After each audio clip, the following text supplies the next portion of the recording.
Here we go. Last night, the Lakers beat up on the Nuggets 120-116 in overtime.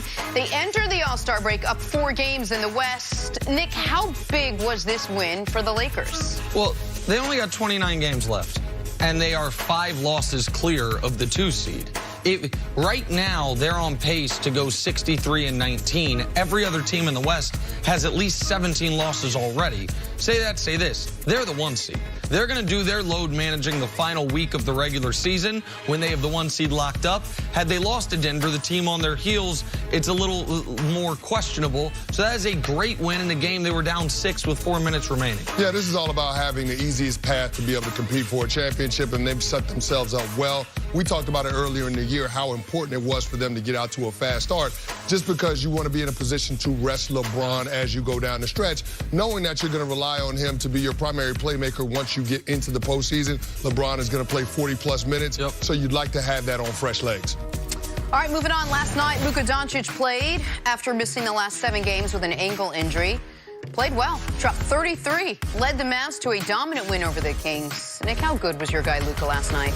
Listen, when he's played, the Mavericks have had the best offense in the NBA. They have the best offense in the NBA over the course of the season by a decent margin, even given the fact that he's missed some time. And in the games he's playing, it is just, we are talking 6 points better than the next best offense in basketball. He has been marvelous all year long. He hasn't turned 21 yet. He turns 21 here in a few weeks. He already has the 2nd most 30-point games of anyone in NBA history before their 21st birthday. Tied Kevin Durant on that yesterday.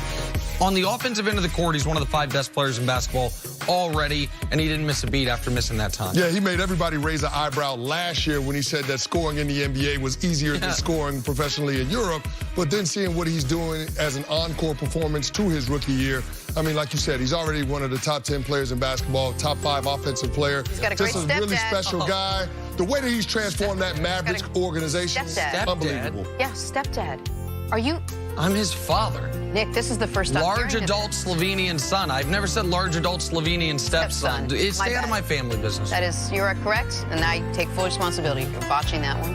Talking Dallas Cowboys now. Canty was making an important basketball point, and we played the me and Luka Photoshop. I love it. Sorry, Canty. Well, all the attention has been on what the team will do with Dak Prescott. Don't forget, they got a wide receiver to lock up in Amari Cooper. A new report says that the Cowboys are prepared to offer Dak a deal with at least 6 years and then use the franchise tag on Amari.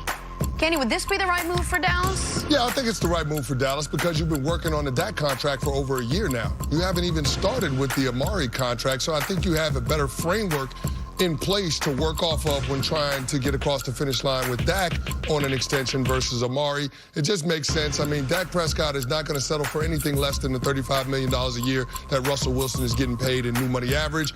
With Amari Cooper, I'm not sure exactly where he fits in, but the Cowboys, Stephen Jones, he made it clear coming into the offseason that priority number 1 is getting Dak done. I think you work off of that. You have more options in terms of how you handle the other guys after you get that deal done. You know, I'd rather franchise Dak than give him $35+ million a year. The Cowboys, though, they got to take ownership of this. They've been excellent at acquiring talented players. They have somewhat mishandled how to ensure you retain those quality players. They trade a first-round pick for Amari Cooper. They are yet to get a contract extension done with him. He has the hammer in negotiations because they traded that first-round pick away. They end up folding the 10 up with Zeke when he did hold out, give him record-setting deal for a running back, and now they're in a position where they might be giving Dak 6 years. 6 years when most of these quarterback deals are either a 4 or 5 year extension. None of this, to me, sounds good for the Cowboys, and I think they're going to end up probably overpaying for all these players. All right, moving on. As Tom Brady awaits free agency, he continues to train and focus as if it's just a regular offseason. Newsflash, not a regular offseason, Brady. According to a report, he and the Patriots have yet to engage in any contract talks at all. Nick, does it surprise you the Pats haven't approached Tom Brady yet? No, listen, the Patriots missed their window here. Not to keep Tom, but to have Tom sign an extension prior to free agency. You're now at he's reached the finish line.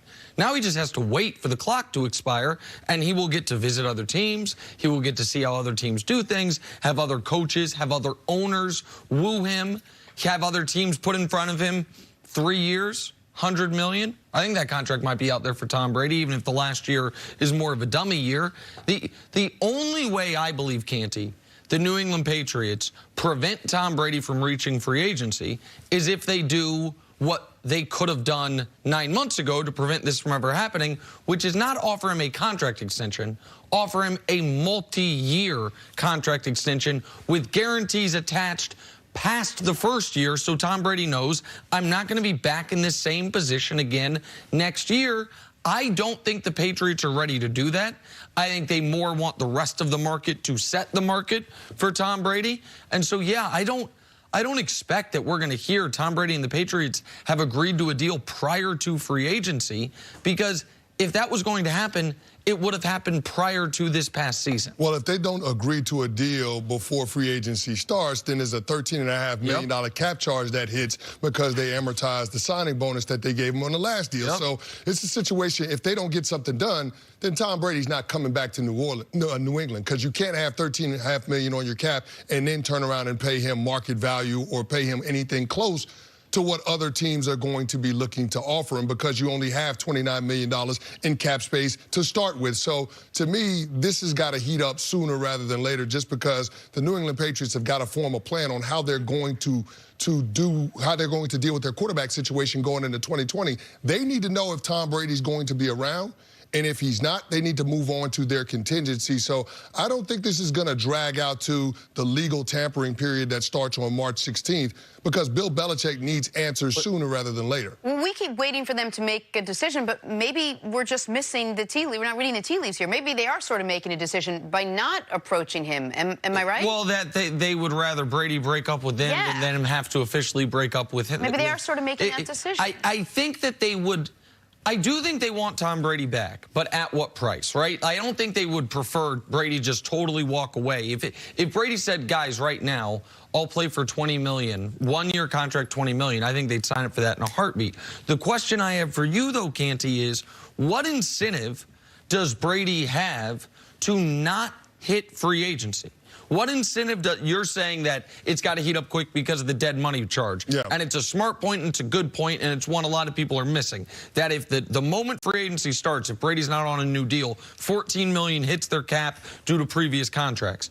But that's a New England Patriot problem. It's not a Brady problem. That's not a Brady problem. If Brady played through this season without a contract, asked them to put in the franchise tag provision where they can't do it, it was to hit free agency.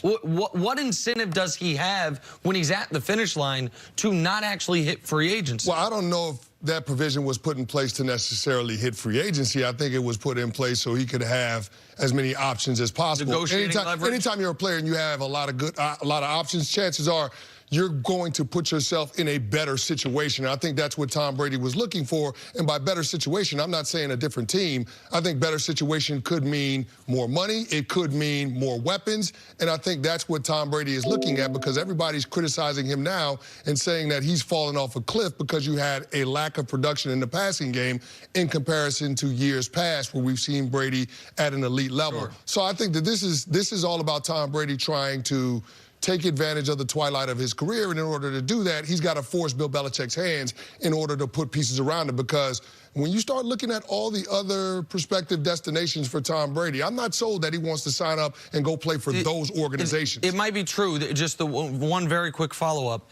If part of it is what you said about weapons, Brady would be just assigning a lot of faith to the Patriots that they will actually go get those weapons. Because if we're talking about him signing before free agency begins, it would be a leap of faith for Tom that it's like, Tom, come back, sign this deal, we will go get X, Y, and Z. Tom's going to have to take them on their word on that, because free agency